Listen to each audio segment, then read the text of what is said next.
Jai Hind everyone, this is Varsha Dubey. Welcome you all in my social science class. आज का हमारा topic है problems after October revolution. मतलब अक्टूबर revolution के बाद क्या क्या प्रॉब्लम्स आती हैं इसके बारे में आज हम डिस्कस करेंगे। But as I do always, in the previous video we had discussed about what changed after October revolution in positive sense.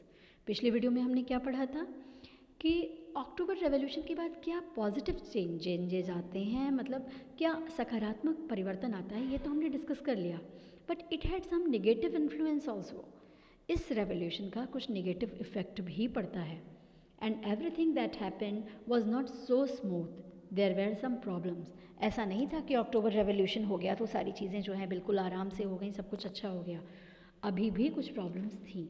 तो आज हम अपने टॉपिक में यही पढ़ेंगे that what were the problems after October revolution in Russia. ठीक है, so let's start. In October 1917 election to constituent assembly by Bolshevik.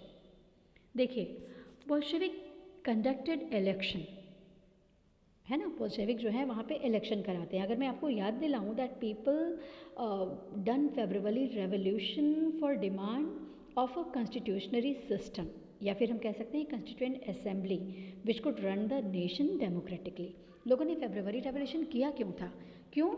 अपनी इस डिमांड के लिए। कौन सी डिमांड के लिए? कि एक कॉन्स्टिट्यूशनरी सिस्टम आए देश में, एक कॉन्स्टिट्यूएंट असेंबली बनाई जाए और पूरे देश को डेमोक्रेटिकली यानी प्रजातांत्रिक तरीके से रन कराया जाए, है ना। After that provincial government formed but failed after October revolution and Bolshevik party started to rule.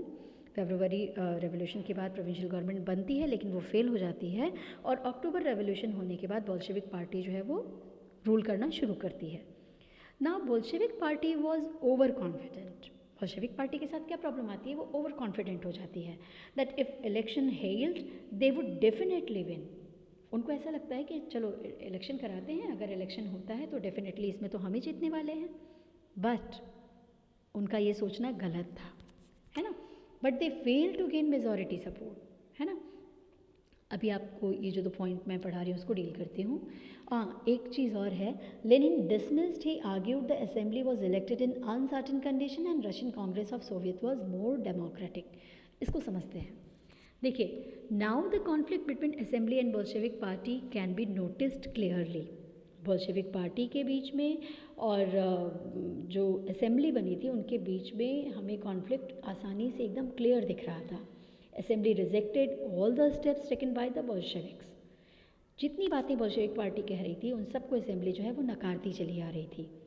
They use to oppose the measures of Bolshevik party.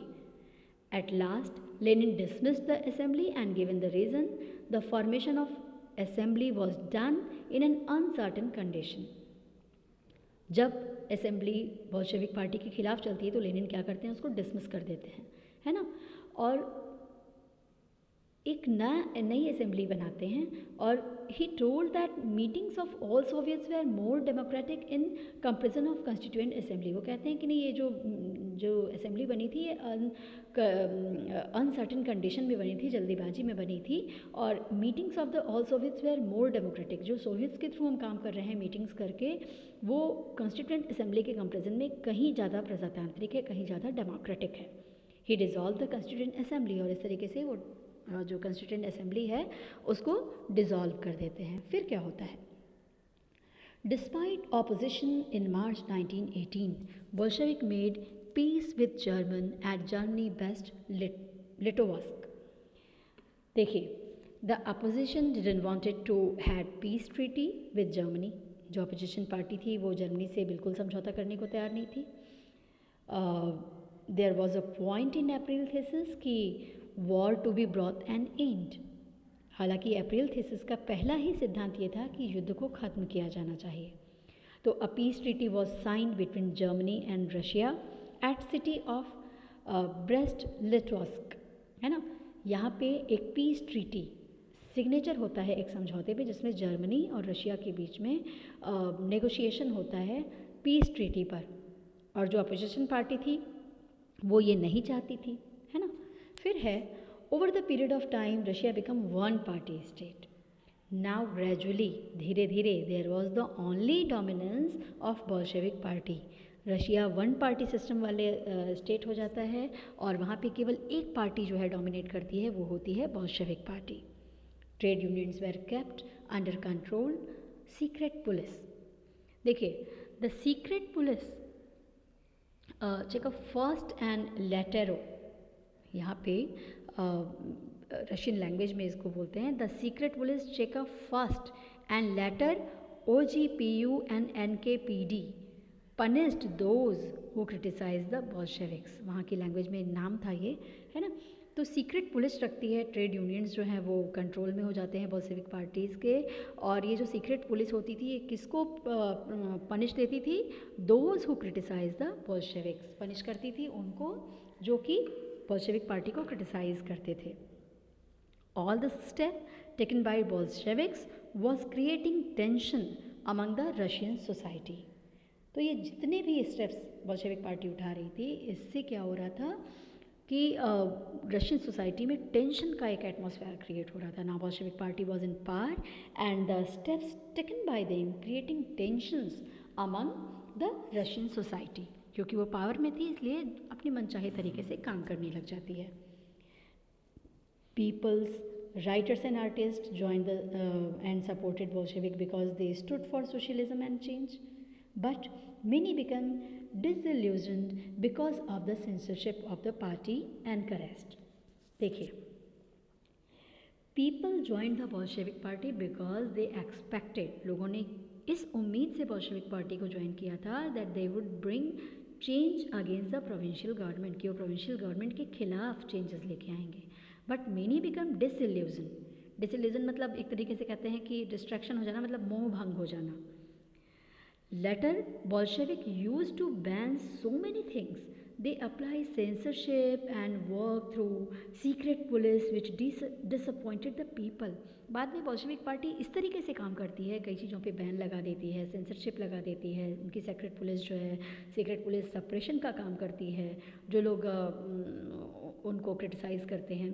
तो इन सारी चीज़ों के कारण जो उसके सपोर्टर्स होते हैं वो भी डिसइल्यूजन की कंडीशन में, यानी उनका जो मोह भंग मतलब था, लोग धीरे धीरे बोल्शेविक्स के खिलाफ होने लग जाते हैं। So this attitude of Bolshevik party along with other factors created a situation of civil war in Russia, है ना। तो कह सकते हैं दैट दिस इज़, कह सकती हूँ ये कि ये मेरा कंक्लूडिंग स्टेटमेंट है। This is the concluding statement of this video, created a situation of civil war in Russia, है ना। देखो, Bolshevik party's action disappointed the people and which create a dangerous situation।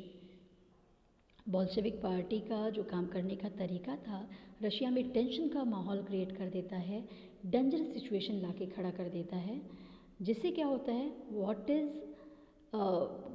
That create the situation of civil war, यानी गृह युद्ध की स्थिति Russia में आ जाती है।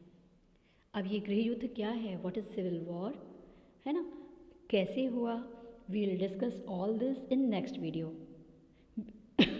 Sorry, we had seen that, अगर मैं बात करूँ एक शॉर्ट में रिकैप की, that how did initially people supported Bolsheviks but later due to their attitude they started to oppose which led the condition of civil war which we will discuss in next video।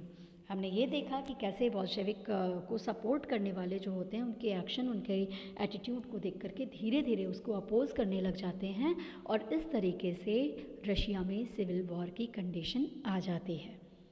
And what is civil war, we will discuss all about this in the next video. Till then, stay connected, keep learning. Don't forget to click on the bell icon to get the notification of my upcoming video. Please like, share and subscribe my video. Thank you. Jai Hind. Goodbye.